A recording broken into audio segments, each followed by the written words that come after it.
Hi friends, இந்த வீடியோவில் நம்ம ஒரு பயனுள்ள தகவல் பற்றி பார்க்க போகிறோங்க. அதாவது மேக்ஸிமம் நிறைய பேருக்கு பார்த்தீங்கன்னா இந்த கிராஜுவிட்டி அப்படிங்கிறது நம்ம சம்பளத்தில் பிடிப்பாங்க. சிடிசி அப்படின்னு சொல்லுவோம் இல்லையா, காஸ்ட் டு கம்பெனி. ஸோ அந்த சிடிசி சேலரி ஸ்ட்ரக்சரில் இந்த கிராஜுவிட்டி அப்படிங்கிறத நம்ம சேலரியில் பிடிப்பாங்க. அது எதுக்காக பிடிக்கிறாங்க, அதே மாதிரி அந்த கிராஜுவிட்டி அமௌண்ட் வந்து எப்படி நம்ம கால்குலேட் பண்ணுறது, ஸோ இது போன்ற பல தகவல் இந்த வீடியோவில் நம்ம பார்க்க போகிறோம். ஸோ கண்டிப்பாக பயனுள்ளதாக இருக்கும். முடிஞ்ச அளவுக்கு நிறைய பேருக்கு இந்த இன்ஃபர்மேஷனை ஷேர் பண்ணி விடுங்க. முதல்ல இந்த கிராஜுவிட்டி அப்படிங்கிறது என்னன்னா, அதாவது இந்த சிடிசி சேலரி ஸ்ட்ரக்சர் சொன்னேன். அதில 4.81% அப்ராக்ஸிமேட்டா ஒரு 4.81% சேலரி வந்து பிடிப்பாங்க. நம்மளுடைய சிடிசி ஸ்ட்ரக்சர்ல இருந்து. இப்ப நீங்க ரூ. 1,00,000 சிடிசி அப்படின்னா, அந்த ரூ. 1,00,000ல 4.81% எவ்வளவு? ரூ. 4,810 உங்களுடைய சிடிசில பிடிச்சிருவாங்க. பிடிச்சுட்டு நீங்க கன்டினியூஸா 5 இயர்ஸ் அதே கம்பெனியில ஒர்க் பண்ணீங்க அப்படின்னா, 5 இயர்ஸ் முடிஞ்சதுக்கப்புறம் நீங்க ரிசைன் பண்ணும்போது உங்களுக்கான அமௌண்ட் வந்து குடுப்பாங்க. அது பேஸ்ட் ஆன ஃபார்முலா ஒண்ணுக்கு இருக்கு. Gratuity calculation formula. ஸோ அந்த ஃபார்முலா பேஸ் பண்ணி உங்களுக்கான அமௌண்ட் வந்து குடுப்பாங்க. நார்மலா அந்த அமௌண்ட் எவ்வளோ கிடைக்கும் அப்படிங்கிறத என்னால சொல்ல முடியும். அதாவது 5 வருஷம் கம்ப்ளீட் ஆனதுக்கு அப்புறமா, இப்போ உதாரணத்துக்கு ஒரு ரூ. 1,50,000 உங்களுக்கு வந்து டோட்டலா 5 வருஷத்துல ரூ. 1,50,000 பிடிச்சிருக்காங்க டோட்டலா அப்படின்னு வச்சுக்கலாம். ஸோ நீங்க ரிசைன் பண்ணும்போது 5 வருஷம் கழிச்சு ரிசைன் பண்ணும்போது, அது அப்படியே டபுள் மடங்கா உங்களுக்கு கிடைக்கும். ஸோ அப்ராக்ஸிமேட்டா பார்த்தீங்கன்னா, ஒரு ரூ. 3,00,000 வரைக்கும் உங்களுக்கு கிராஜுவிட்டி அமௌண்ட் கிடைக்கும். So the payment of gratuity act 1972 1972ல தான் இந்த கிராஜுவிட்டி சட்டம் கொண்டு வந்தாங்க.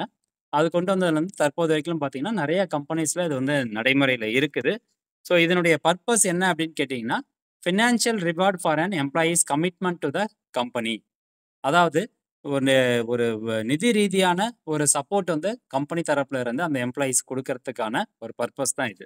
அடுத்ததா அந்த எலிஜிபிலிட்டி யாரெல்லாம் அப்படின்னு பார்த்தீங்கன்னா, ஜென்ரலா இந்த பிரைவேட் கம்பெனியில வேலை செய்யக்கூடிய எம்ப்ளாயீஸ், அதே மாரி கவர்மெண்ட்ல வேலை செய்யக்கூடிய எம்ப்ளாயீஸ் எல்லாருமே பார்த்தீங்கன்னா, அந்த கிராஜுவிட்டிக்கு எலிஜிபிள் தான். ஸோ ஒரே ஒரு லிமிட்டேஷன் என்ன அப்படின்னு கேட்டிங்கன்னா, அந்த கம்பெனி நீங்க எந்த கம்பெனியில ஜாயின் பண்றீங்களோ, அந்த கம்பெனி இந்த கிராஜுவிட்டி ஆக்ட் 1972 சட்டத்துல வந்து பதிவு பண்ணியிருக்கணும்.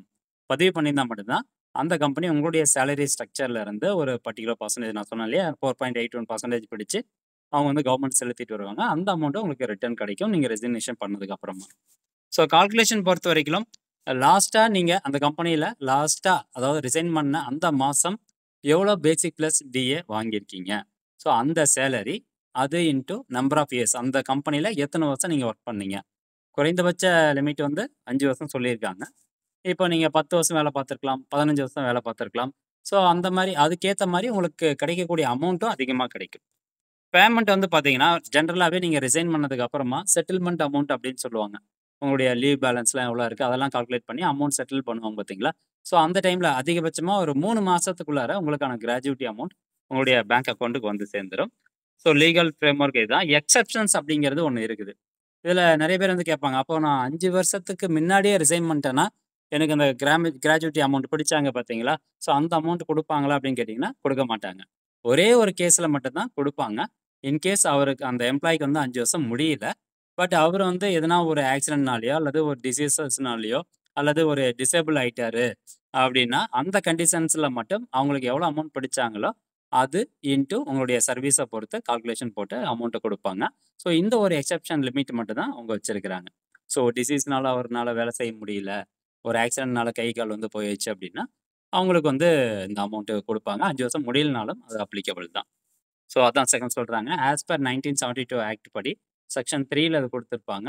Provided that the completion of continuous service of 5 years shall not be necessary where the termination of the employment of any employee is due to death or disablement. In case அந்த employee இறந்துட்டாரு அப்படின்னா, அவர் யாருடைய பெயர் வந்து நாமினியா குடுத்து வச்சிருக்காங்களோ, அவங்க அந்த நாமினீஸ்க்கு வந்து இந்த பணத்த குடுத்துருவாங்க. ஸோ இப்ப நம்ம கால்குலேஷனுக்கு வரலாம். ஸோ கிராஜுவிட்டியினுடைய ஃபார்முலா என்ன அப்படிங்கிறத சொல்லிடுறேன். லாஸ்ட் ட்ரான் சேலரி அப்படின்னா, உங்களுடைய சிடிசியினுடைய மொத்த அமௌண்ட் கிடையாது. உங்களுக்கு டேக் ஹோம் கைக்கு கிடைக்குது பார்த்தீங்களா, அந்த அமௌண்ட் கிடையாது. உங்களுடைய பேசிக் பிளஸ் டிஏ. ஜென்ரலா பிரைவேட் எம்ப்ளாயீஸ் வந்து பார்த்தீங்கன்னா, டிஏ இருக்காது. பேசிக் மட்டும் தான் இருக்கும்.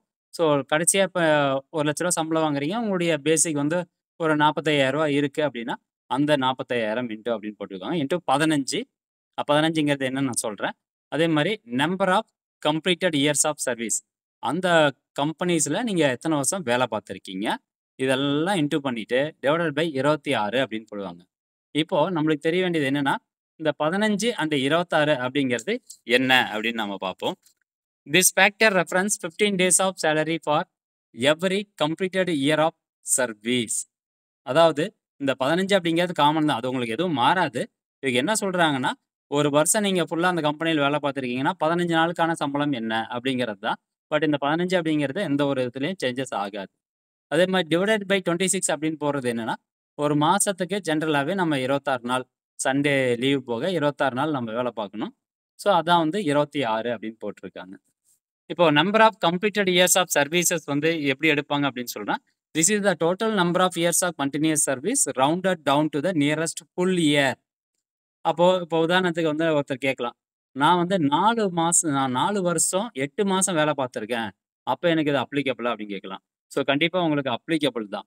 ஏன்னா, ஒரு வருஷத்த அவங்க எப்படி கால்குலேட் பண்றாங்கன்னா, குறைஞ்சது ஒரு வருஷத்துல 7 மாசம் நீங்க வேலை பார்த்துருந்தீங்கன்னா, அது 1 வருஷமா எடுத்துக்குவாங்க. 7 மாசத்துக்கு மேல வேலை பார்த்துருக்கணும். இதே வந்து நான் 4 வருஷம் 5 மாசம் மட்டும் தான் வேலை பார்த்துருக்கேன் அப்படின்னா, உங்களுக்கு வந்து எலிஜிபிள் கிடையாது. இந்த கிராஜுவிட்டி அமௌண்ட் தரமாட்டாங்க. பிடிச்ச அமௌண்ட்ட எக்காரணத்த கொண்டும் உங்க அக்கவுண்ட்ல போட மாட்டாங்க. இத நல்லா ஞாபகம் வச்சுக்கோங்க. இப்ப நம்ம ஃபார்முலா பார்க்கலாம். இப்போ ஒரு எம்ப்ளாயி வந்து அவர் ரிசைன் பண்ணும்போது ரூ. 50,000 சேலரி வாங்கியிருக்காரு அப்படின்னு வச்சுக்கலாம். அவர் அந்த கம்பெனியில ஒரு 10 வருஷம் வேலை பார்த்துருக்கிறாரு. அப்போ கிராஜுவிட்டி அமௌண்ட் எவ்வளோ கிடைக்கும் அப்படின்னு பார்த்தீங்கன்னா, ஸோ 50,000 இன்டூ 15 இன்டூ 10 வருஷம் வேலை பார்த்தது எவ்வளோ வேல்யூ வருது டிவைடட் பை 26 போட்டிங்கன்னா, அந்த நபருக்கு வந்து ரூ. 2,88,461 அக்கவுண்ட்ல வரும். ஆனா, உண்மையா அவர் எவ்வளோ கட்டியிருப்பாரு அப்படின்னு பார்த்தீங்கன்னா, ரூ. 1,40,000 கிட்ட அவர் கட்டியிருப்பாரு. ஓகே. இப்ப அடுத்ததா இந்த கிராஜுவிட்டி ஆக்ட் பொறுத்தவரைக்கும், the formula applies to employees covered by the payment of gratuity act. ஏற்கனவே சொன்ன மாரி, அந்த எம்ப்ளாயினுடைய பெயர் வந்து இந்த கிராஜுவிட்டி ஆக்ட் 1972 சட்டத்தின்படி பதிவு பண்ணியிருந்தா மட்டும் தான் எலிஜிபிள். இப்போ இதுக்கு டாக்ஸ் இருக்கா அப்படின்னு கேட்டீங்கன்னா, டாக்ஸ் இருக்கு. எவ்வளோ அமௌண்ட்டுக்கு மேல போச்சு அப்படின்னு பார்த்தீங்கன்னா, ரூ. 20,00,000க்கு மேல உங்களுக்கான கிராஜுவிட்டி அமௌண்ட் வந்துச்சுன்னா மட்டும் தான் டாக்ஸ் வந்து பிடிப்பாங்க. ஸோ இதுக்கு முன்னாடி பார்த்தீங்கன்னா, ரூ. 10,00,000 இருந்தது. அந்த லிமிட்ட வந்து இப்போ உயர்த்தியிருக்கிறாங்க. 20,00,000 உயர்த்தியிருக்கிறாங்க. ஓகே. டாக்ஸ் வந்து ரூ. 20,00,000க்கு மேல உங்களுக்கு இருந்தா மட்டும் தான் டாக்ஸ் பிடிப்பாங்க. Okay friends. கண்டிப்பா இந்த இன்ஃபர்மேஷன் உங்களுக்கு யூஸ்ஃபுல்லா இருக்கும் அப்படின்னு நினைக்கிறேன். நெறைய பேருக்கு இந்த கிராஜுவிட்டி பத்தி ஒரு பேசிக் நாலேட்ஜ் இல்லாம இருந்திருக்கும். நெறைய பேர் தெரிஞ்சிருக்கலாம். பட் தெரியாதவங்களுக்கு இது யூஸ்ஃபுல்லா இருக்கும் அப்படின்னு நினைக்கிறேன். ஸோ இந்த இன்ஃபர்மேஷன் முடிஞ்சவங்க நெறைய பேருக்கு ஷேர் பண்ணி விடுங்க. மீண்டும் அடுத்த ஒரு நல்ல பதிவுல சந்திக்கலாம். நன்றி. வணக்கம்.